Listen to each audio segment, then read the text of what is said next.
What I'm going to talk about now, yes, it pertains mostly to marriages, but within the family circle it does, within a dating relationship it does. So for the young people, it is beneficial to you too. So I'm going to talk about two things very quickly. I'm going to talk about the 4 fires of connection. Then I'm going to talk about the 4 red flags of destruction. The 4 fires of connection and the 4 red flags of destruction. The first fire of connection is physical connection. Physical connection. So, Brian, when you laid eyes on Micah the first time, the very first time, you better remember very well. Do you remember what about a physical? What is it that got you to look and look again?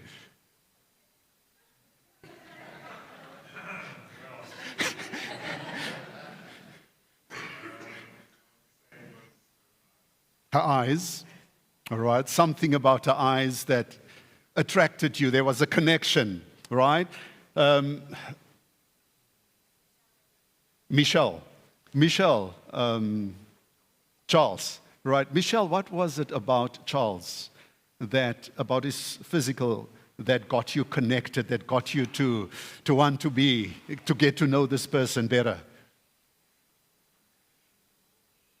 Definitely not his hair, eh? Or his lack of hair.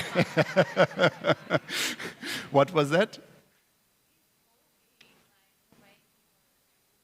The way he was walking. Whoa. All right, so it was in the walk.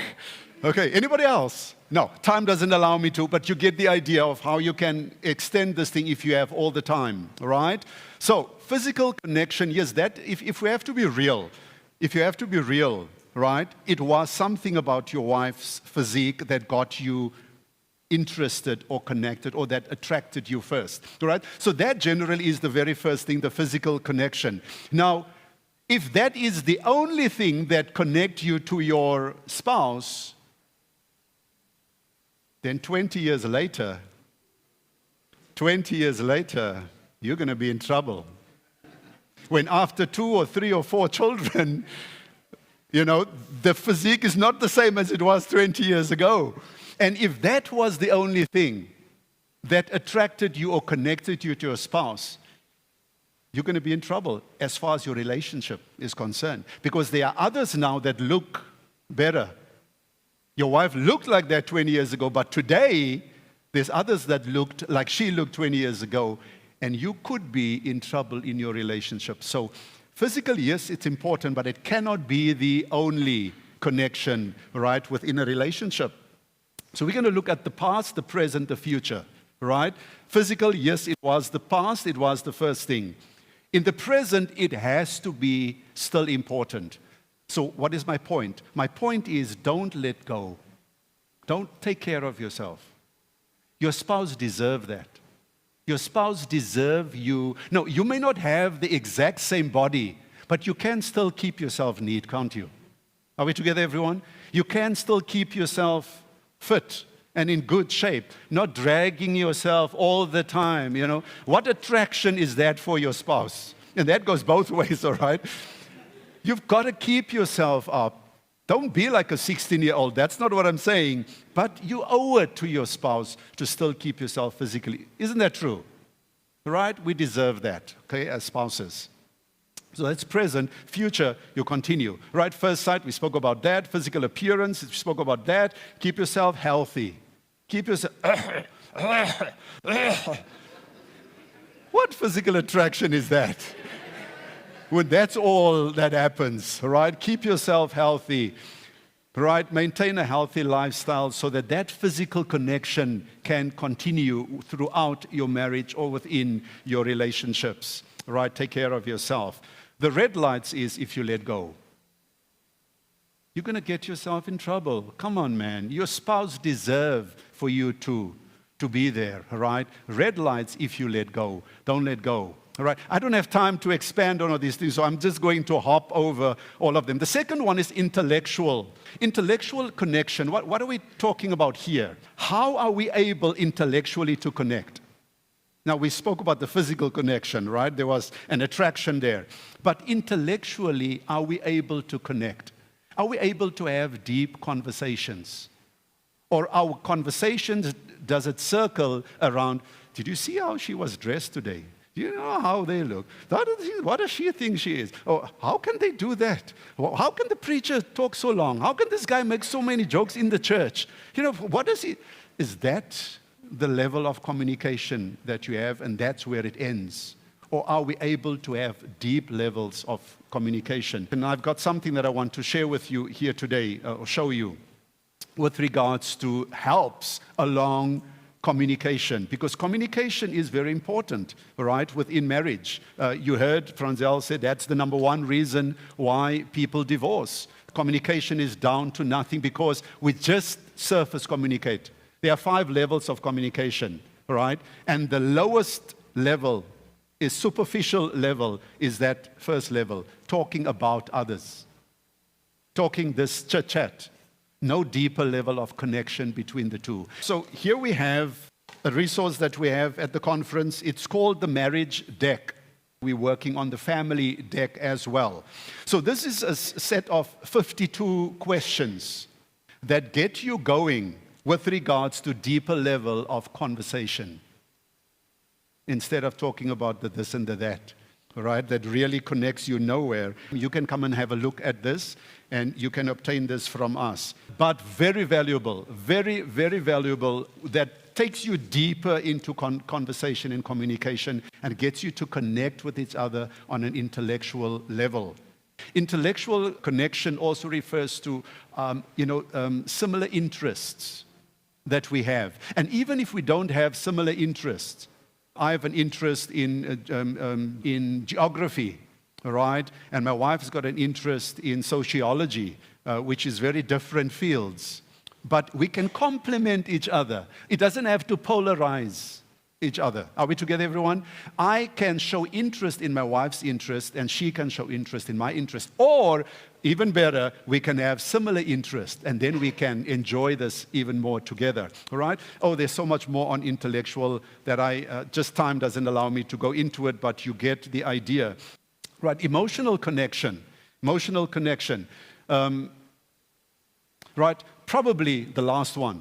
Let me start there. Emotional connection is, how safe do I feel in your presence? If I'm going to say something, am I going to be judged or criticized for what I just said? How comfortable do I feel in your presence?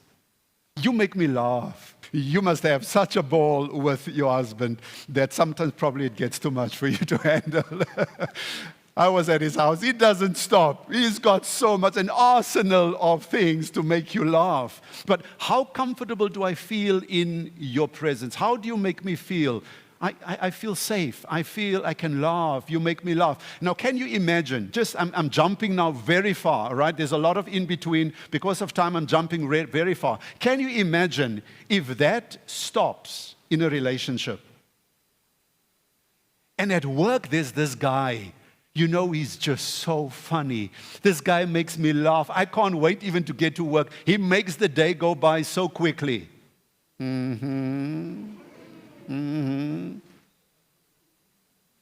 know, and then you get to that thing, you know, that line. I never planned to. I didn't have that in my mind. I was just enjoying his company. He just made me feel so good and happy. And in my mind, when I get home, it's, the work, the cooking, the children, the this, the that. A husband that's grumpy and complain about everything. And there's this guy at work that just makes me laugh. And I didn't want to. I didn't plan to have. What was that? There was an emotional connection between the two of us. And based on that, we found ourselves in an affair that became physical, but it didn't start physical. She's not even attractive, come to think of it. But why did I get myself into this thing? I never planned to. Maybe it was an emotional gap that there was, that this one fulfilled. So that's a red flag. That's a red flag for me in my marriage, the importance of the emotional connection in a relationship. Are we together, everyone?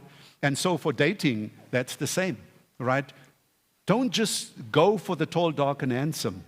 10 years, 20 years, he's going to look different. So it's got to be bigger than that, all right? It's got to be mental. It's got to be emotional, all right? And the last one is spiritual connection. Spiritual connection. Now, if I have to single out one that I can relate to all of them, but one that really stands out for me in my marriage relationship is this one. I cannot thank the Lord enough for giving me a wife that is deeply spiritual. Deeply spiritual. Now, she's not perfect. She's not perfect. 3 of us here that can attest to that, and neither am I perfect, all right? But I tell you, spiritually, and I remember when we started dating, the conversations was very nicely, we connected intellectually very quickly, all right? Emotionally, it doesn't stand out. Maybe it was there, it had to be there, all right? But spiritually, we connected. It started with music, right? I sang in a group, the Harmonies. Some of you may know the Harmonies. And we had just recorded recently, that time it was the cassette tape, right? That was 80, 84, 85, somewhere around there. No, 90, 95, 96. Somewhere around there we recorded. And so she liked music. When I went to visit her, she had Lionel Harris, the best of Lionel Harris, 10 years, something like that. And of course, Heritage always. And then I brought my recording. I'm on the picture, few ticks in the book. So I gave it to her, and I said, that's mine, and she gave me, and that's a sure way that she could make sure that I come back. Careful of the women, full of tricks, right? So she gave me very freely, she gave me the music because she knew I had to come back, right? But so gospel music started, but then very soon I realized, she loves the Lord. And she is all over in a relationship with the Lord. And that really connected me. And I can tell you today, when she's up front doing a presentation, and she does it very often, whether it's Sabbath school program or a health talk or a family life talk or whatever, it does something to me. Because that time, it was probably of the 4, the biggest one. For me, right, that was most meaningful, the spiritual connection. And today, it still makes my heart beat. After so many years of marriage, it's still. So that is important, not just the spiritual, but the connections, all right, is very important. They keep your relationship. So when you fall in love, it's these 4. One of them, 2 of them, all 4 of them when you fall in love. You saw this guy, the eyes, the whatever, and you in love with this person. It's either one of those 4, or it's all 4, or it's some of them. All right? To stay in love, they got to remain. To stay in love. You heard Franzel speaking about people, one of the reasons why they divorce, they fall out of love. They fall out of love. Now, let me tell you, all those communication, all those reasons why people divorce, the entire list, they are connected with the 4 fires of connection. Communication, which is the highest reason for divorce, according to that list, and I saw that same list of the law firm, right? Communication is a problem because there's either a spiritual, mental, emotional, physical disconnect. That's why there's a communication problem. Intellectually, we can't. We surface talking. So there's no deep things that connect us to each other. All right? So all of the reasons why people divorce is because of a disconnect on any one of those 4, or all 4, or some of them. All right? So that is what got you in love, and that is what's going to keep you in love, and that's what's going to keep you throughout eternity until Jesus comes in love. So value these 4 connections. Now, not only are there these 4 connections, and remember our base Bible verse, John 10:10. There's an enemy that seeks to destroy, to kill and destroy, right? And that He wants to destroy. So there's now what we're going to talk about, the 4 red flags of destruction. What makes relationships successful? What makes relationships successful? What are the 4 red flags that damage any relationship? 1, 2, 3, or 4, or all 4, they will damage your relationship. Whether it is a marital relationship, family relationship, dating relationship, colleagues, sisters, brothers, work environment, any of these will destroy your relationship or damage your relationship. These 4 red flags have such significant impact on relationships. Listen to this, that if they continue unaddressed, they could potentially bring the relationship to an end. At age of 85, that a relationship can come to an end. If that can happen it can happen at any other stage, all right? We don't need to live in fear. That's not what I'm trying to say. I'm just trying to bring the realities of things that we need to guard against, safeguarding our relationships, all right? Okay. There are 4 negative communication patterns. Number 1, that is criticism. Criticism. Criticism. Criticism can destroy any relationship. Number 1, what is criticism? Criticism is defined as attacking your partner's character or personality instead of addressing a specific behavior. We lose sight of the issue. Remember what we say? Stay with the issue, stay with the issue. Don't attack me. Let's stay with the issue, right? That is what criticism does. Criticism goes to the person's character or personality and forget what the issue is, right? So, examples, the dishes. You tell your spouse, you're so lazy. The wife tells the husband, he's supposed to do the dishes. The dishes are piling up, right? And she comes, she's upset because it's been piling, and she burst out, she says, you're so lazy. That is attacking his character, right?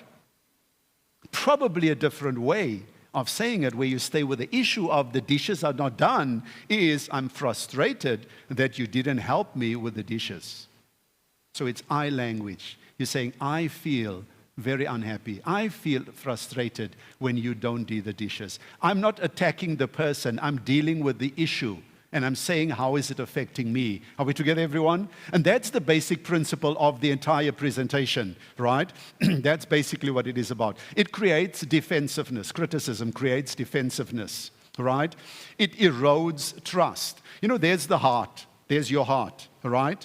Criticism cuts into your heart every time, until there's nothing left.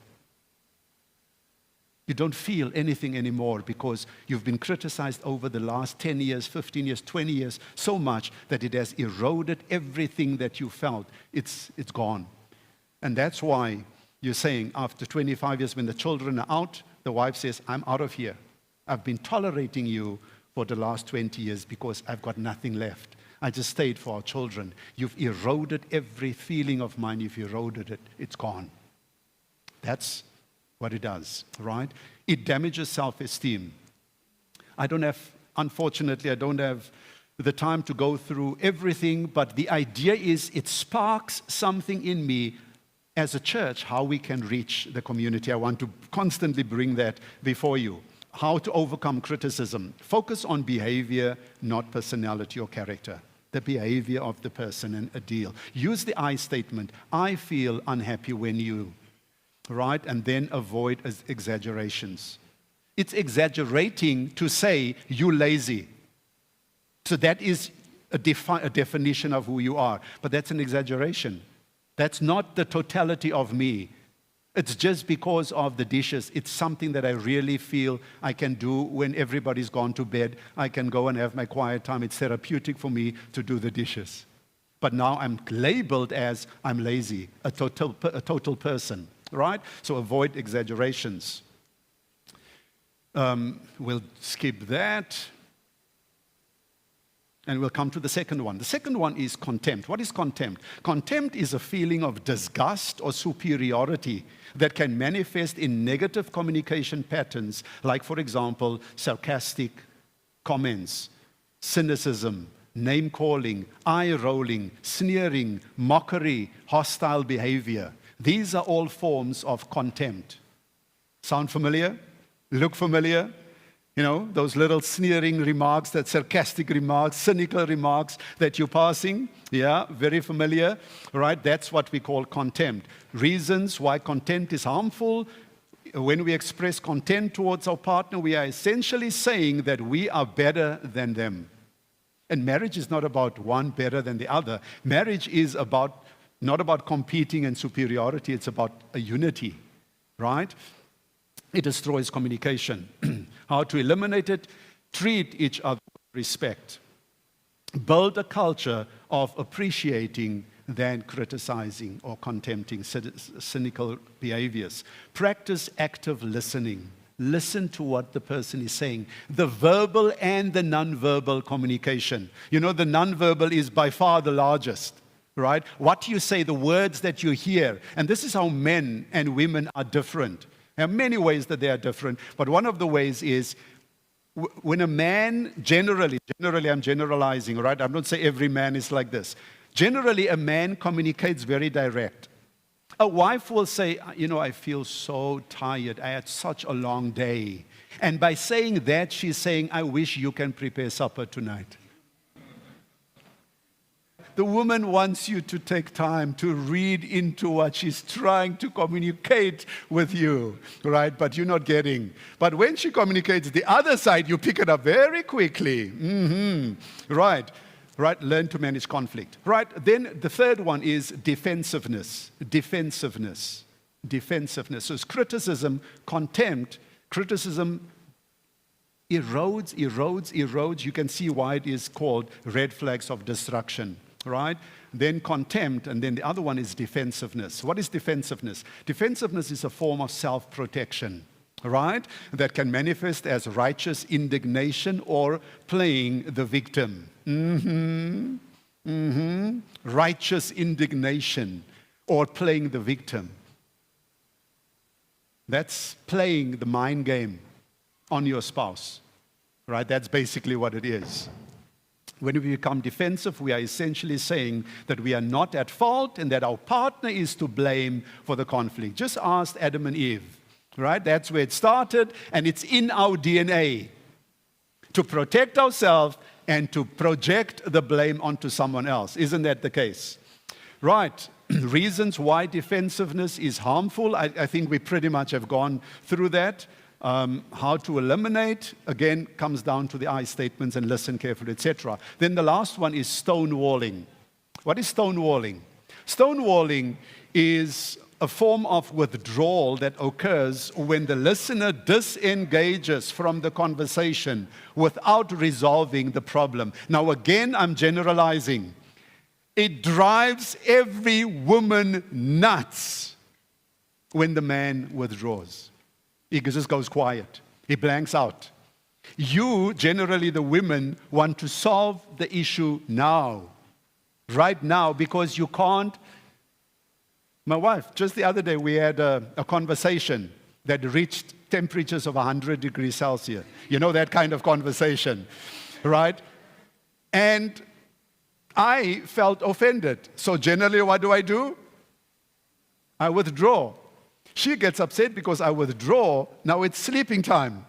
And she's like, can we please resolve? And in my mind, I'm like, just leave me alone. I just need to sleep. I'll feel better in the morning. I don't know what will make me better, and she's like, we're going to resolve it now. That's stonewalling. It's like you can't get through to the person. He's dead. He's cold. He's shut down, right? And it is also in many cases, and I'm speaking very open and very direct. In many cases, it is because, scientifically, it's proven. You already know where I'm going. Scientifically, it's proven that women speak, I can't remember, maybe Dr. Klaasen, you can remember, scientifically, how many more words do women speak than men? But I know it's a lot more. 3-1, right? 3-1, more. So, they roll, and it's too much for the man to process. And so he's like, you know what? We're not going anywhere. This is where I close the shop tonight. The shop is closed. I'm done. You can continue if you want to, but I'm at the end of my number of words and listening patience, etc. And so stonewalling, you know what? As much as I am speaking to explain, I'm not defending stonewalling. I'm explaining so that we understand it. But this can destroy your relationship because it leaves the other person unfulfilled. I'm not at rest. I'm not at peace, right? And if this continues, it will damage your relationship and ultimately destroy your relationship, right? So these 4 destructive red flags for every relationship, whether it's marital, family, dating, work, employing relationship, church relationship, this will only destroy relationships, right? So I trust that this has been a good add-on to your marital relationship, to your family relationships, and the warning signs that it maybe will get you to rethink some of our behaviors and how it affects our children, our spouses, people that we interact with. And then on top of everything, I hope that you keep that right ear. How can this benefit the community? How can we run these kind of programs for our community? There are families that are battling. The family has become the devil's number 1 playground. Launches attacks towards the family. That's the enemy, number 1 enemy for any marital relationship and family relationship.